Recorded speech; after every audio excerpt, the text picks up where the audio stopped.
We're delighted to have visiting us for this faculty seminar Dr. Michael Fullan.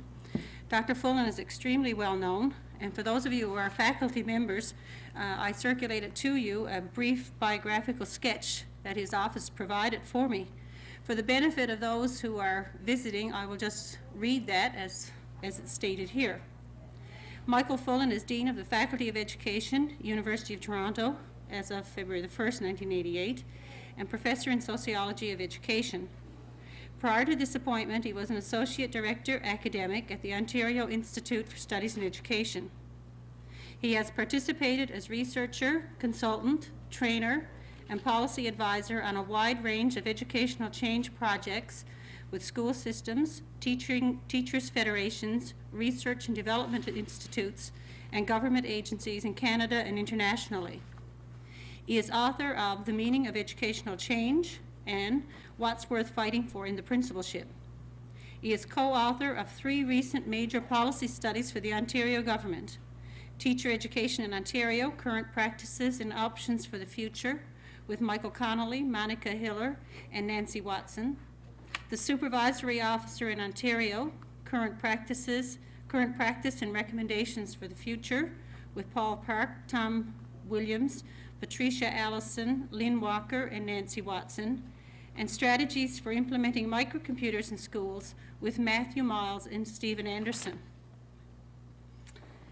I think that's a rather modest biographical statement, and I would like to just add to that a few other views that I'm aware of, and I could have included far more if I wanted to take that much time.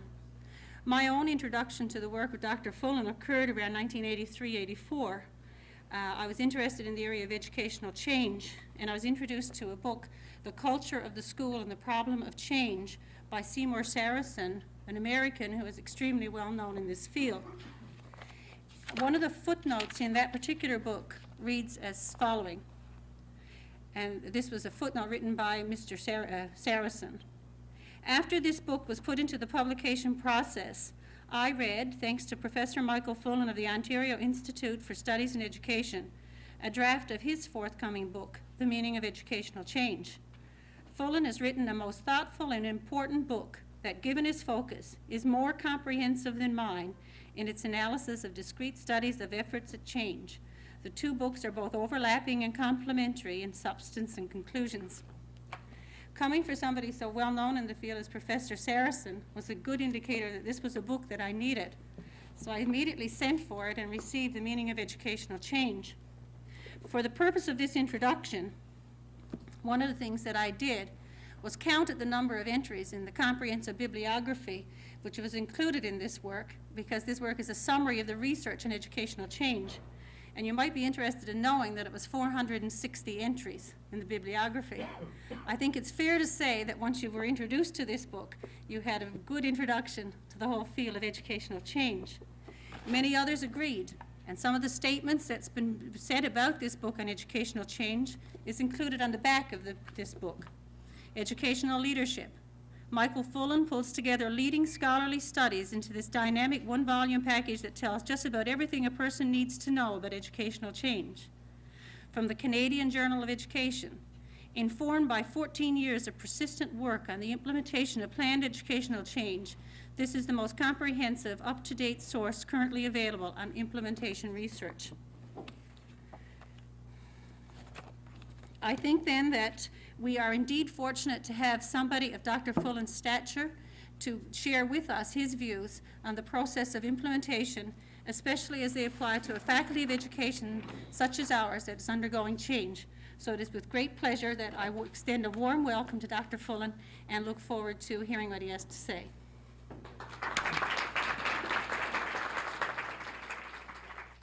Thank you very much, Jean. I hope you got it on videotape. You could send me a copy. That was a great introduction. I'm supposed to be wired here, so you should be able, not wired in the sense of amplified, but you should be able to hear, I hope, and I'll try to speak up. I'd like to say a couple of things first before getting into some of the more specific things. That one of the main guidelines that I've been interested in is Kurt Lewin saying that there's nothing so practical as good theory. So when we talk about bringing about change in schools or universities, I'm thinking of practical good theory. So in the next little while, I want to move back and forth from concepts on the one hand, and on the other hand, very specific examples of activities, because for each concept, they represent a lot of very specific things that I think are practically sound and that we're working on in one way or the other. I sometimes also turn that statement around of Kurt Lewin's to say that just because you cannot understand what someone is saying doesn't mean that they have a good theory. So if you think about that, you get some sense that good things that work in an organizational sense are also good theory, or suppose you could say there's nothing so theoretical as good practice is another way of saying that. And I believe that there's a lot of confirmation for that. I'd like to perhaps say a few other things to start with. My academic field, so to speak, as a sociologist, and certainly my practicing academic work in the last 20 years, has been on the whole question of how change occurs or doesn't occur, the process of planning and implementing change, factors associated with success, and so forth. So I have a very strong academic interest in it. For the last, I guess, probably last 13 years, but in a senior sense, the last 8 years, I've been a senior administrator, first as assistant director of OISE, and more recently in the last 22 months as dean of the Faculty of Education. And I've taken on those positions because they seem to coincide for me, my administrative and academic interests. That is, those roles, very much so, especially these days, are tied into bringing about educational change usually and bringing about organizational change. And I do, in fact, use the theory, so to speak, but not in the sense of saying, here's the theory of how to bring about change, and at last I have a guinea pig to work with to apply it. It's more moving back and forth from the concrete to the abstract. What makes common sense in this situation, and what do we do about it, and then double checking it sometimes around the concepts of change, and really moving back and forth in that way. I'm going to describe it in those ways, that is, using some of the concepts, using some of the concrete illustrations. And to make it a little more concrete to start with, I wanted to just set a little bit of the stage for the situation that I've been dealing with in the Faculty of Education without getting too biographical about it or too local in describing it, but I think some of it is important. The Faculty of Education at the University of Toronto is by and large a faculty that has a one-year certification Bachelor of Education program after the four-year BA or BSc, and it has about somewhere between 85 and 95 faculty right now, growing from 80 a couple of years ago. It has around 1,100 or so students in the one-year program, a small master's program on top of that, and then a fairly large in-service program with about 4,000 teachers who are coming back taking in Ontario, which is part of the additional qualification system. So there are a lot of people around, but the main part of it is this rather condensed one-year program. And the faculty had been in a situation like a lot of faculties, but more extremely, I think, more extremely so, in that during the last, say, 15 years before 1987, they'd been in a period of surplus of faculty, declining enrollments of the teacher education program. And so that between the time that 1974, when the last faculty member was hired, in 1987, when I was appointed as dean, there were 0 tenure stream appointments in the faculty. It was 13 years of no appointments, absolutely. It went from 132 down to 81. And in that, so that's one stage. The other one that is somewhat unique to that setting is that OISE, where I came from, the Ontario Institute for Studies in Education, has an affiliation agreement with the University of Toronto, which in effect, OISE is the graduate department of education of the University of Toronto, but also is semi-autonomous outside of that in terms of its own research.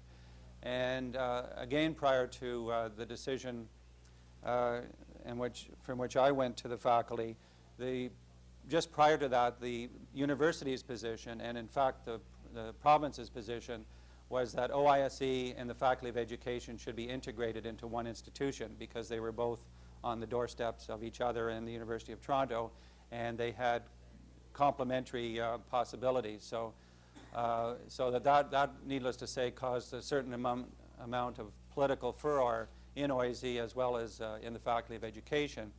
And the proposition from the Faculty of Education's point of view was especially troublesome because it meant that OISE was going to take over the Faculty of Education. They would be merged, but OISE had the upper hand. So that was, I'm not going to say any more about that other than to say that we transcended that particular problem. And so that I came into the Faculty of Education with, following a review of the faculty that was done by in the usual manner by the Provost's office following the end of a dean's term, with a mandate really to bring about major changes in the faculty, which a lot of the faculty members also wanted because they'd been in this period of stagnation really and declining resources. And a fairly strong, I guess, expectation that something would happen. So that was a favorable condition in terms of orientation. There are a couple of other favorable conditions as well. A second one was, one of the features of it was, although there were 81 faculty by the time I was about to arrive, 21 of those 81 retired during the first 12 months of me being there. Now, there's no causal relationship. They were already going to retire, but those were the demographics that was tied into an early retirement scheme. So we had 1/4 of the faculty retiring with a commitment to replace them all. So we've been replacing them 5 or 6 a year and using secondments from the field to make up the balance. The other positive feature was the upturn then in the need for more teachers, especially in the Greater Toronto area, where we had been through that surplus, and we're now, 2 years ago there was a surplus, and this year there's a shortage of teachers, and it's now projected all through the 90s, or most of the next 7 or 8 years at least, that there will be increasing number of teachers needed in the field. So we are growing again from the enrollment of 800 that it was a couple of years ago to about 1,200 next September. And we're in this very, I think, favorable setting where there's a large number of people who want to get into teaching. This is the post-BA program. We had over 8,000 applicants last year for the 1,000 positions we had, and we expect to have over 10,000 this year. You probably know, some of you at least, that many of the people come outside of the province now, and you probably have 150 from Ontario or so this year in that, which is one way that Ontario uses to to have other provinces pay for training of our teachers, but that's another story. But I think basically, I think that setting of outside, that is the surrounding school districts, and the need for more teachers, and the push for not only more teachers in a quantitative sense, but better ways of teacher education are really quite important in this scheme of things. What I'd like to do in the next little bit, and then I hope you will have a chance to pick up issues. I want to state first of all some of the particular, what I'll call priorities that we set, and the topic here is principles of change vis-a-vis restructuring faculties of education. And I want to talk first of all about the particular priorities that we set, and then I want to talk about some of the principles of change, I guess, that enacted those priorities, using specific examples along the way. And then thirdly, I want to talk about some of the concepts that are in the broader research and literature on change, a lot of them in school change, school improvement, but also in business literature and organizational change, just to show how I think those interrelate. And then I might close with a particular example of two to try to tie in these and then throw it open to you. So let me start with this, some priorities to give you an idea of some of the focus.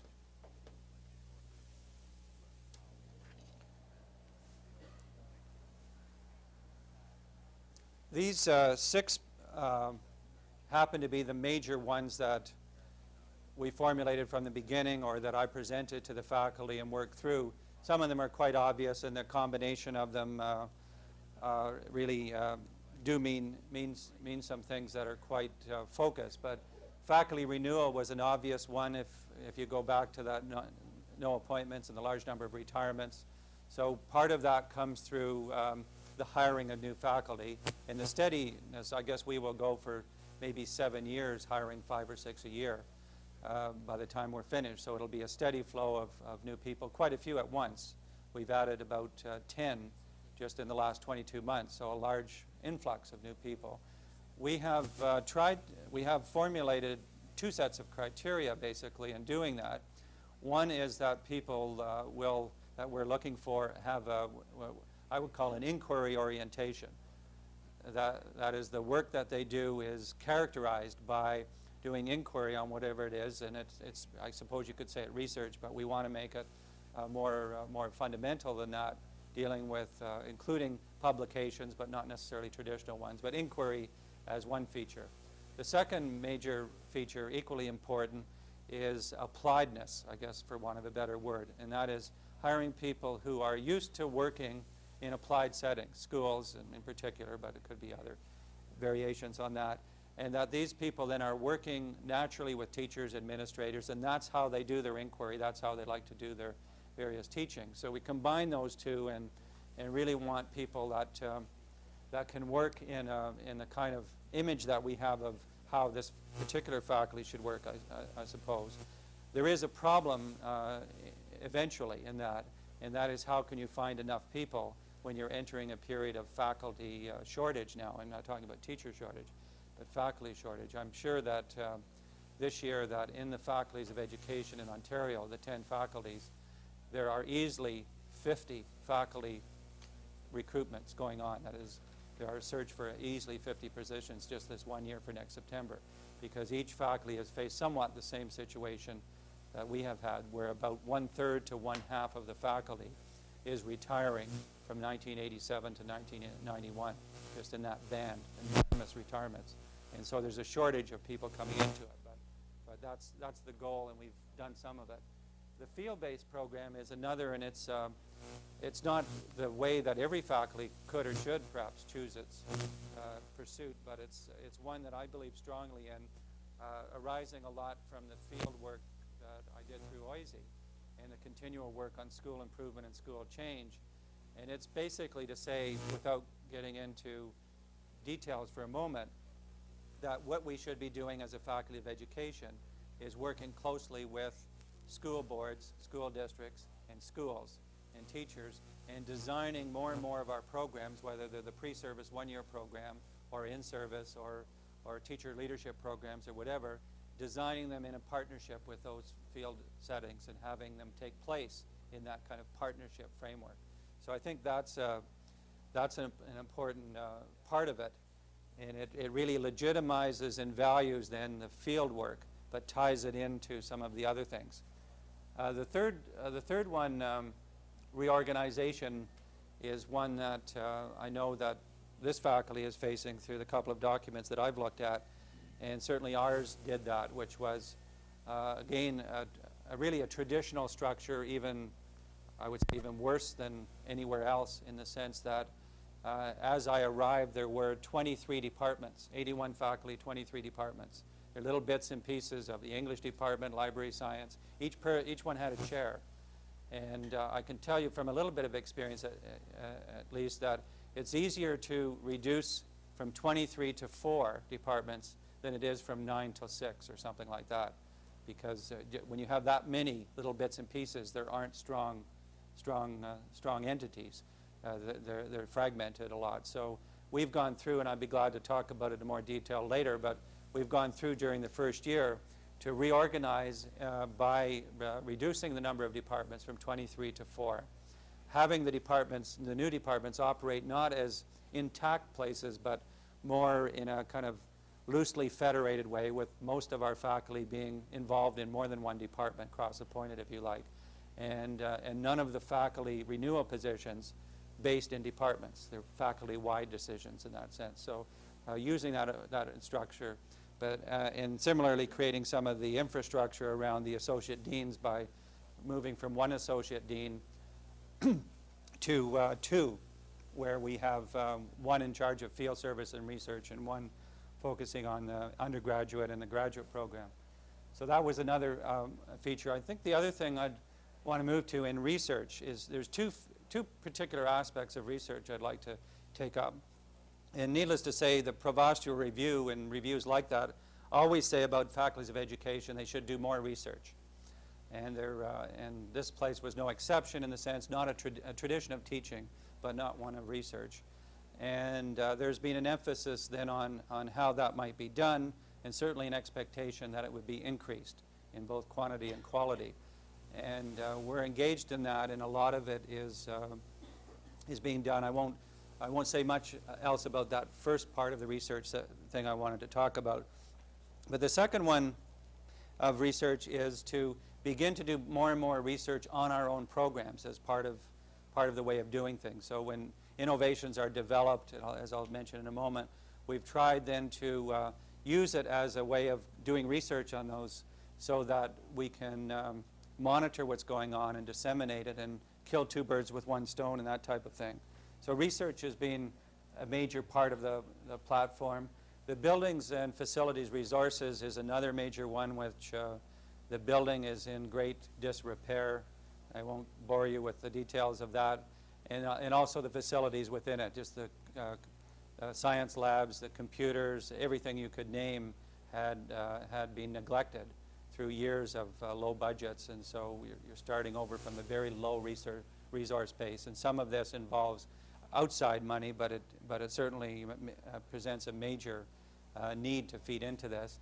And the sixth one I would emphasize is this visibility, which the Faculty of Education had, I don't know, I wouldn't quite say no visibility, but they were hardly known in Ontario, let alone outside of Ontario. So another part of moving ahead with this combination of things was to get out there, and to get out there in a way that it would be noticed and would be influential, not only within the university, which was one part of the problem, but also with school districts, which was another part, and furthermore with the academic community, other faculties in Ontario and nationally and internationally. So that gives one idea of the priorities. I want to change or shift now to the change, what I would call the guiding principles for bringing about change. And these are an amalgam of, I guess, practical experience and things that are compatible with theory.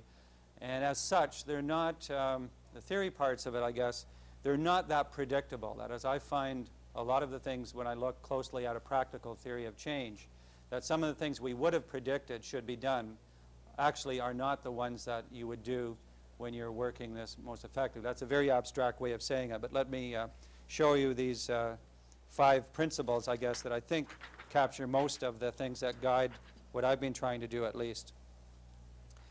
This one, active initiation, is one principle which basically says the problem with change not happening is that people spend too much time on task force discussions, faculty councils, needs assessment, and you name it. Whatever it takes to talk about it and not do it, people come up with it. And so that's so one of the principles, and these are things that I would speak about and do speak about quite explicitly with everyone in the faculty. And there are some dilemmas hidden here, so I don't want to make it sound too simple. But certainly one of the principles that I advocated from the beginning was that the need to get out and do things. They'd had their task forces, they had their analysis, we had this and that, and we could have debated it along more because there's a lot more to talk about and work out. But what we tried to do, and what I tried to do at least, is say, now is the time to do things. So we're not going to go through elaborate approval procedures to do things. We're going to do them. And we're going to, and you'll see some of the other principles interacting with this. So it's a bias for action, I guess, a bias to get going, to develop some of the innovations that people had talked about. And it's one very important principle for getting started. The second principle that I think helps qualify some of the active initiation, and so, as does the third one, is the principle of variation.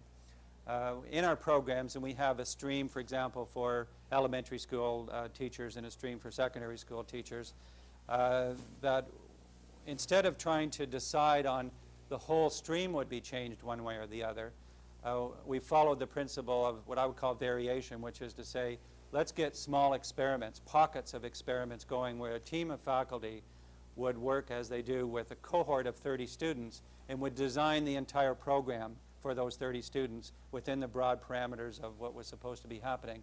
And there have been a lot of very specific changes. We have about 8 themes now just within the B.Ed.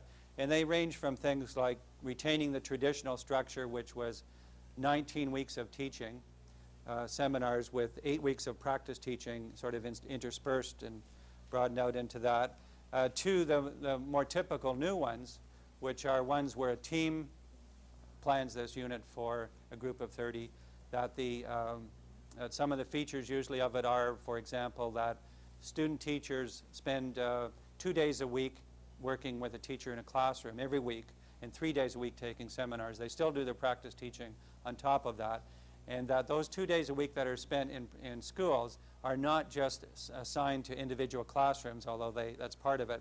The people are assigned to schools, so we work out an agreement with the school as a school, the principal and teachers, that there'll be a group of people. And these are not brand new ideas, but you get the idea of how these kinds of variations in a field-based way might be connecting.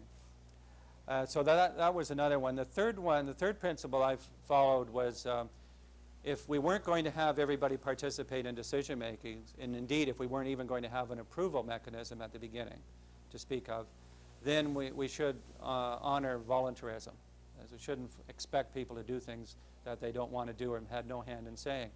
So this turns out to be a bit of a dilemma actually, because, and I'll get to a couple of the problems in a few moments, but the voluntarism basically says these are the broad directions we're going on. We're going to try to support people doing it. We'd like groups of people to get together to come up with some ideas, and we'll be responsive to those. But you don't have to do it if you don't want to. And that can be interpreted as good, I've got autonomy, but it also can be interpreted as, well, they don't care about me because these things that are going on, I'm less important. And so there's a certain kind of funny feeling with that. Second last one, a principle of change, is the importance of pressure and support. Although I want to say that I'm not thinking now of me as dean pulling these levers of pressure and support or anybody else, but just the observation that when successful change occurs in any organization, it seems to be always characterized by both pressure and support. And we usually think of pressure as a bad thing and support as a good thing. And this is very much compatible with the research, incidentally, on school improvement, which, and some of the other general and organizational change more broadly. 2 or 3 years ago, there was a bestseller, I don't know whether you saw it, on the Canadian bestseller list, by a doctor from Ontario. Peter Hansen was his name. And the book was called The Joy of Stress. Now, I suppose you can make good of anything if you really try, but in The Joy of Stress, he was saying 2 things. One was, here are the symptoms of too much stress, and here are some things you should do about it. But he also was saying, if you're not experiencing some stress, you're probably not truly alive, in the sense of trying to get somewhere important. That does not translate into the guideline that if you're experiencing lots of stress, you're on the right track. But when you begin to look at change, I think I see at least a positive role of pressure.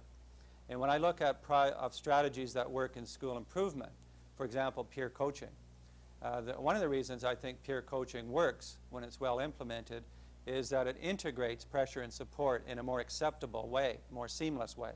Because as teachers are working with each other, and they're getting a lot of support from each other, but there's also pressure because they have to work with each other, and they have, maybe it's an observation of each other's teaching or some joint planning or something like that. There's pressure built into that. So I think that's an important principle. We can't shy away from the role of pressure in change. And I would say, if I had to summarize it, although it overstates it slightly, I would say that if you get pressure without support, you get alienation, and we usually think of it that way. But if you get support without pressure, you get wasted resources. And anyway, it's, I think, a feature of change. And then the last one, the mobilization, I guess, and it's all of these interacting in one sense, is the question of how to, the goal, I guess, is to mobilize as many parts of the organization as possible. Again, not that everyone's doing the same thing, but everybody is doing something engaging, usually as part of a small group. And the degree to which that mobilizes in the directions, for example, of the priorities I just mentioned, is the degree, I think, to which people will accomplish more and they'll actually get more out of it and be more satisfied. It's not entirely this rosy, but that's the general idea, and you can measure it in terms of some of the successes, I guess, and quantitatively. So that's one set of things I wanted to say of three. The second set, I just want to take a look at some of the change concepts for a moment, and then the third I'll come back to the concrete again. I'm going to start a little bit with Rosabeth Moss Kanter, who wrote The Change Masters and a couple of other books, and is a very good, I guess, researcher, consultant on organizational change. And here are some of the things that she says about steps to successful change. And I want to start with this one, which is, she says, how to stifle innovation and how to encourage innovation. And you can read that through a little bit, but you'll see on this, how to stifle innovation. Be suspicious of any new idea below. Insist on many levels of approval. Ask departments to challenge and criticize each other's proposals. Express criticism freely, withhold praise. Change policies in secret, reorganize unexpectedly and often. Be control conscious. Never forget that you at the top know everything. The other side, which is parallel, but on the positive side, more receptivity to new ideas, faster approval, less red tape, more collaboration between departments, abundant praise and recognition, advance warning of changes, open circulation of information, extra resources available, attitude that we're always learning. Now those, if you look at the principles that I mentioned a few moments ago and you compare them to these, they're quite compatible, even though they weren't derived from each other. That is, I didn't look at Kanter and derive them. They come from the same broad body of experience and research, which I think focuses on what practically works in organization, not what actually should work. It's not a sort of an abstract theory of how it should go, but really how it can go. And so those are I think, useful guidelines. She also, in some of her work on the steps to successful change, and this sounds a little bit linear, perhaps even more so than she means it, but I want to show you just as an illustration. 5 major steps to successful change. And this is what the kinds of things that she works with in the organizations that she's dealing with. Tune into the external environment, which is a lot of communication and interaction. Tune into the internal environment, define the guiding vision, communicate the vision, and then establish lots of action vehicles, she calls them. Programs to reward innovation, lots of recognition, training teams. Now, I wouldn't say that these are the 5 steps that I would advocate, 1, 2, 3, 4, 5, but it gives you an idea, I think, of how she's translating these into a set of concepts. The third thing I wanted to show you was something from the school improvement literature, which I'm just, in fact, doing the 2nd edition of The Meaning of Educational Change. So I've gone over a lot of new material since 1982 and tried to construct what I think are the major themes of school improvement, thematically but also practically. And this is the diagram, one of the diagrams that I'm using to do this. And they use the same concepts but with somewhat different language, and this is partly why I want to show it, is the different ways of cutting on this. But we've been trying to, in our practical work as well as research work, is work on classroom improvement and school improvement simultaneously, how to get those things going in the same direction. And we haven't in this particular diagram, I haven't got inside the circle to talk about classroom and school improvement, but these 6 themes that surround it, to me, summarize a lot of the research literature, the best research literature most recently, including some unpublished work, that are really looking at how successful schools actually are evolving. Now, I don't usually talk like this in terms of these particular concepts, but once in a while you stand back from it and you say, what do these things mean and what are the combination of things? And there's a very nice book that has several of these that's going to come out in about 5 months that Karen Lewis and Matt Miles did on effective urban secondary schools, where they did a number of case studies and then tried to characterize the process using some of these. But I really want to convey the dynamics of it, I guess, more than anything else. And some of the things that they and others, and I've combined it here, have said are there's some sense of direction. They call it vision building, but it's the process of sorting out, continually shaping and reshaping the sense of direction. But not having that be the content that drives everything, but that as a process. A second thing, evolutionary planning. It's very similar to what I described in active initiation variation, because it's really a number of things that are going on, and you plan as you do. You don't plan first and then do. It's much more interactive and thematic and in that, but that's what that means. The monitoring and problem coping is a way of, for example, gathering data on how it's unfolding. I guess monitoring would be keeping your ear to the ground, and problem solving would be doing something about what you hear. And so various formal and informal ways of doing that. And that's important, especially when you're into a lot of this variation. Restructuring, the reorganization is part of that, but anything that changes roles and structure and timetable and that is a feature of that. The staff development resource assistance is, I guess you could call it faculty renewal, but it's also the whole set of resources that people can get access to, whether it's computers or research time or research monies or opportunity to work in the field and that, but it's resource acquisition. And then initiative taking and empowerment is another one that's fairly important, which is really this very voluntarism with, in some sense, with expecting a lot of people to work on different things. So they have a lot of leeway when they're developing variations for deciding on this or that. There's lots of leeway to do that. It's not following someone else's plan. So that gives you, I guess, an idea of it that way. I'm going to close with one other thing, I think, and then I'll throw it open. Somebody on the video said we should turn off the overhead here, but I'm not going to be able to get to do that at this rate. I want to talk about, I guess these, you can see my overheads vary from brilliant to lousy, and you know which ones I did. These are two basic assumptions that I wouldn't say that are self-evident or even acceptable. The second one may not be acceptable to some faculties, but I consider these to be two basic assumptions about our faculty in terms of the business that we're in. And that the business we're in, I think, is first of all working on the teacher education continuum. And most faculties, I think, would accept that. Although it's hardly ever done in a good way, it's usually done in a piecemeal way, but it ranges in our case from prior to their entry to the BEd itself, the induction programs that are now developing in the first year or two of teaching, to in-service for everybody, to in-service for teacher leaders, and to in-service for administrators. So there's a lot of, that continuum is a very important feature. The second one, though, that I think is not so self-evident or even acceptable is the importance of linking teacher development with school improvement.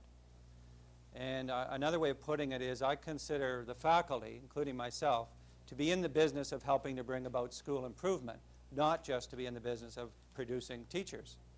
And so that means very much, and it ties into the field-based work, and I'm not saying everybody should accept it, but I think it's, it's fairly important. And one of the ways I want to just illustrate this as we get near the end of the remarks I want to make is one example of a project that we've developed is this something called the Learning Consortium. And it started right from the beginning. That is, it started in February of '87. And it's a framework, I guess, or a partnership between 4 school boards, Durham and Dufferin-Peel and Halton and North York, which are major school boards inside and outside of Toronto, with probably about 50,000 students each. And the Faculty of Education, University of Toronto, which is FOOT on the right-hand side. And then OISE is also a partner. And we created this because a number of those school boards wanted to do particular things with the faculty. And we wanted to get into this work, but we didn't want to do it one at a time. We wanted to create a framework to do it, and it's one of the recommendations that Connolly and I made in the Teacher Education Review Committee was to try out some of these more complex partnerships, actual partnerships, but even perhaps a little more complex. And what it is we've really taken the 2 assumptions I've just shown, the continuum and the school improvement, and said we will create a framework and we'll start to pursue those assumptions in very specific ways. And so what we've done is create, each of the partners puts in $20,000 a year. So we take that $120,000 and we formed a secretariat, I guess, for want of a better word, which is a coordinator that works full-time for the partnership, and some staff, some money to be used for evaluation and dissemination. And then after that, everything we do is on a cost basis. That is, it doesn't come out of the $120,000. It's new money. And I'll indicate some of the things we do in a moment. And we do, whatever we do, we decide as a partnership. There's one member from each of the 6 partners that forms a group that meets every month, but they interact frequently during the month as well. And they just have a rolling agenda, and we decide on projects and so forth. And to just say a little more about the mandate, I want to just, of this Learning Consortium, and we're now writing it up, and so some of the results are available if you're interested in more details. But the mandate we see in broad terms is that we should initiate and implement programs that deal with the teacher development continuum and link teacher development to school improvement. We should do evaluation and research on our own activities continually, inquiry on ourselves. Not only doing that sort of from those inside the project, but we hire people outside to come in and do it and write reports, so that there's a somewhat of an arm's length relationship. And then we also take on a mandate that we should be disseminating our results, partly so that other people can see and sort out what they like about the ideas and so forth, and partly because it forces us to be more careful and to be open to scrutiny as we talk about these results. So that's the overall mandate. What we've done, and I'll just show you year 1 and year 2. I don't know whether you can see this from the back, but these are the activities in year 1, which was really 87 into 88. The solid lines means they're direct Learning Consortium projects, and the dotted lines means things that were indirect that we began to do. So if you look at this, one of the things we did from the beginning was to have a summer institute, and we've now had 2 summers worth.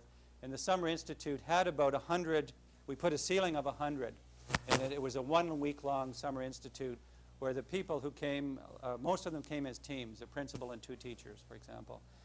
There were, out of the 100, there were 8 faculty of the sort of 60 or 65 faculty that we had on tenure stream.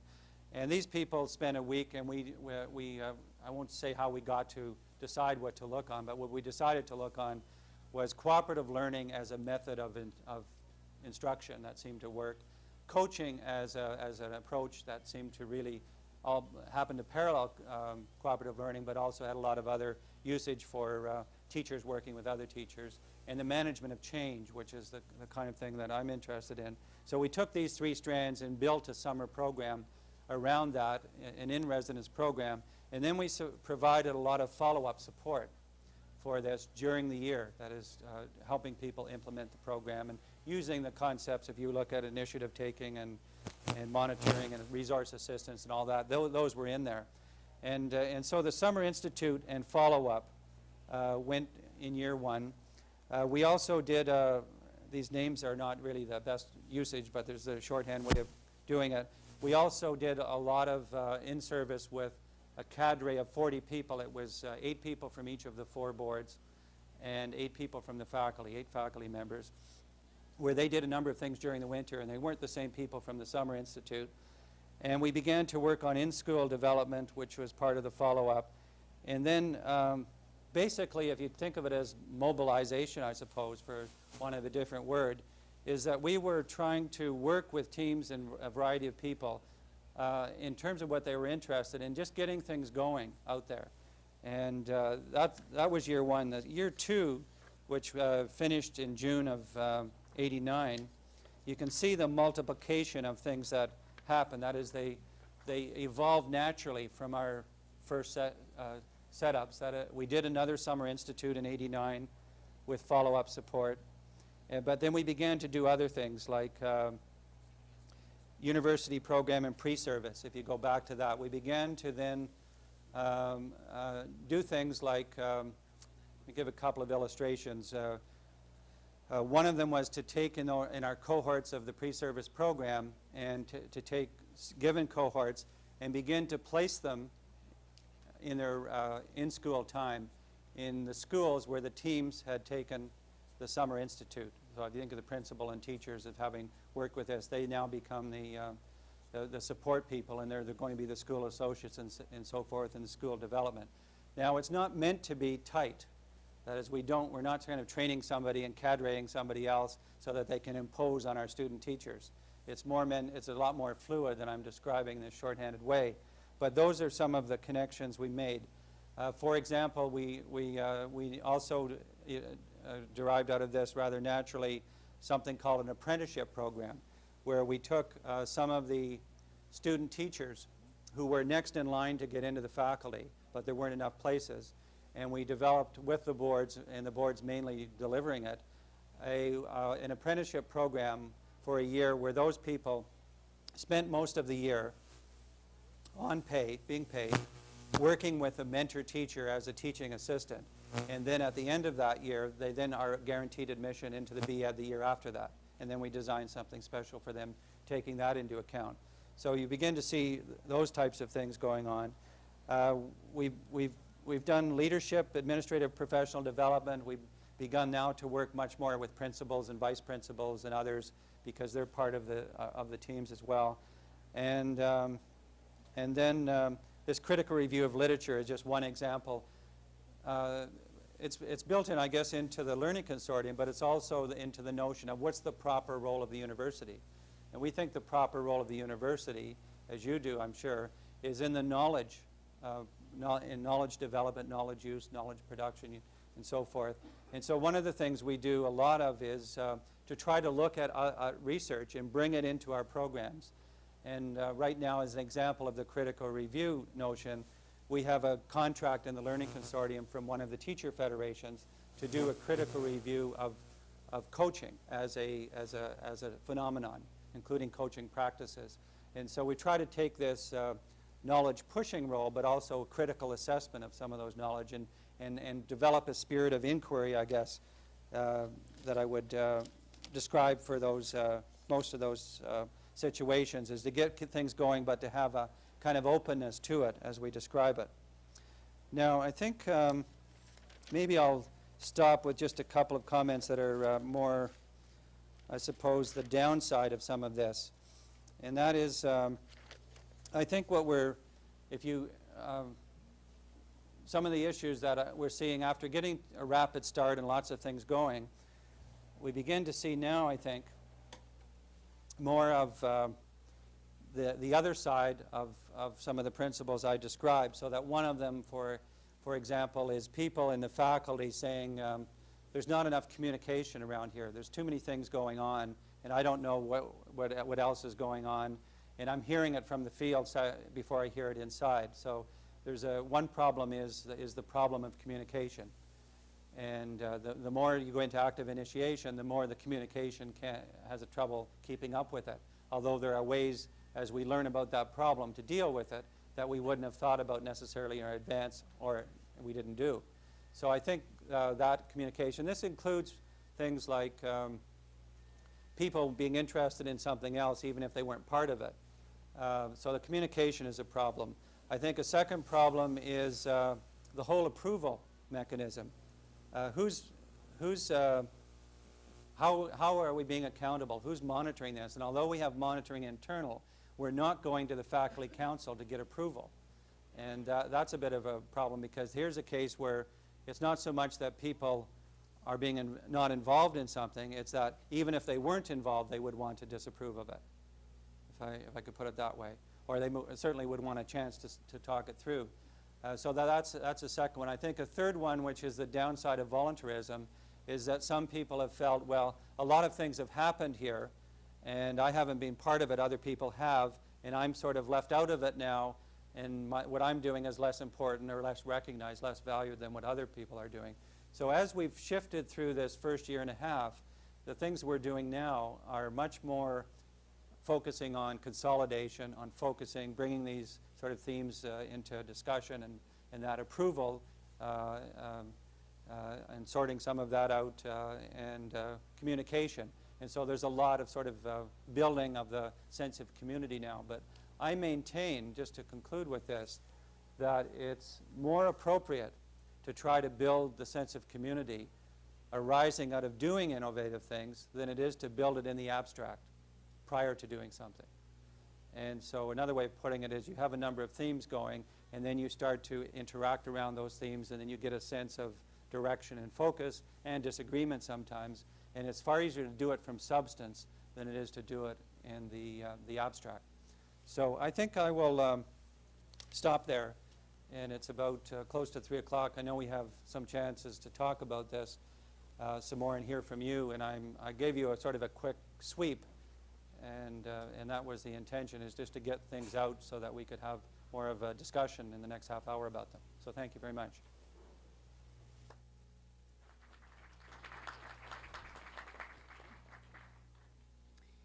Dr. Fullen has agreed to sort of field questions himself, but what I would like to ask people to do is to use the mics. There are 3 mics, one right in the front here, and 2, there should be one on that side that I can't, yes, I can see it right there, and a 3rd one over here. So that everybody can hear, would you please walk up to the mics, and we can sort of just go around to the various mics to take questions. I would ask that people keep the questions as brief as you can make them, so that we can listen and get as many questions in as possible in the time that we have, and accommodate as many questions as we could. And the other thing is that it might help, where we do have visitors with us, if people would identify themselves before they ask the question. So if people would like to ask questions, the floor is now open for questioning.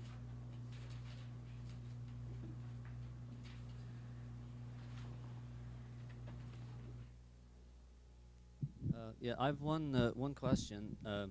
In your reorganization, one of the things that we're struggling with, and you mentioned it briefly, was the matter of deployment of faculty. I wonder if you could elaborate on that. Where you went from 23 departments back to 4, how did you deploy the various faculty then throughout your system?